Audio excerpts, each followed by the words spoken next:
জিজ্ঞাসাবাদ মধ্যমগ্রামের প্রাক্তন পুর প্রধানকে 2014 থেকে 2018 মধ্যে পুর নিয়োগ দুর্নীতির অভিযোগ এবং কার কথায় মধ্যমগ্রাম পুরসভায় দুর্নীতির চাকরি তার উত্তর চান ইডি। আমাদের সঙ্গে অনুপ রয়েছেন প্রতিনিধি। অনুপ, দুবার জিজ্ঞাসাবাদের প্রয়োজন কেন হচ্ছে রতিন ঘোষকে?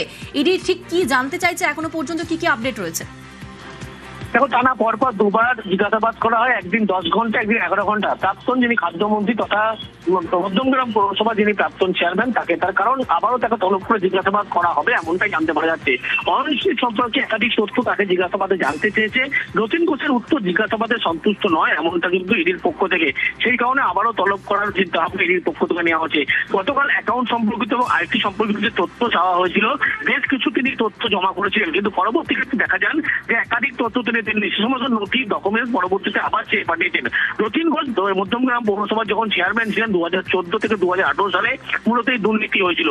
দক্ষিণবঙ্গ পৌরসভার ক্ষেত্রে যেমন দুর্নীতি হয়েছিল, সেক্ষেত্রে সুজিত বসুর কথাতে হয়েছিল, এমনটাই পাঁচু রায় তৎকালীন যিনি চেয়ারম্যান ছিলেন তিনি জানিয়েছিলেন। সেক্ষেত্রে তিনি মধ্যমগ্রাম পৌরসভার চেয়ারম্যান ছিলেন রতিন ঘোষ। সেক্ষেত্রে কার কথায় দুর্নীতি হয়েছিল বা কার কথায় এই চাকরির ক্ষেত্রে দুর্নীতি হয়েছিল সেটাই কিন্তু ইডির পক্ষ থেকে জানতে চায়। এবং সেক্ষেত্রে ইডি আধিকারিকরা জানায়, পৌরসভায় যে সবুজ সংকেত চেয়ারম্যান না দিলে কোনোভাবেই কিন্তু নিয়োগ প্রক্রিয়া করা সম্ভব নয়। তাহলে এখানে কার কথাতে নিয়োগ প্রক্রিয়া দেওয়া ছিল? এর মাঝে কি অন্য কোনো ব্যক্তি ছিল? ইডি আধিকারিকদের আরো প্রশ্ন, দক্ষিণবঙ্গ পৌরসভার ক্ষেত্রে যদি সুজিত বসুর কথাতেই এই নিয়োগ হয়েছিল, তাহলে মধ্যমগ্রাম পৌরসভায় কার কথায় নিয়োগ হয়েছিল? সুজিত বোস যদি এই মামলায় গ্রেপ্তার হয়, তাহলে তার বিরুদ্ধে একই অভিযোগ রয়েছে।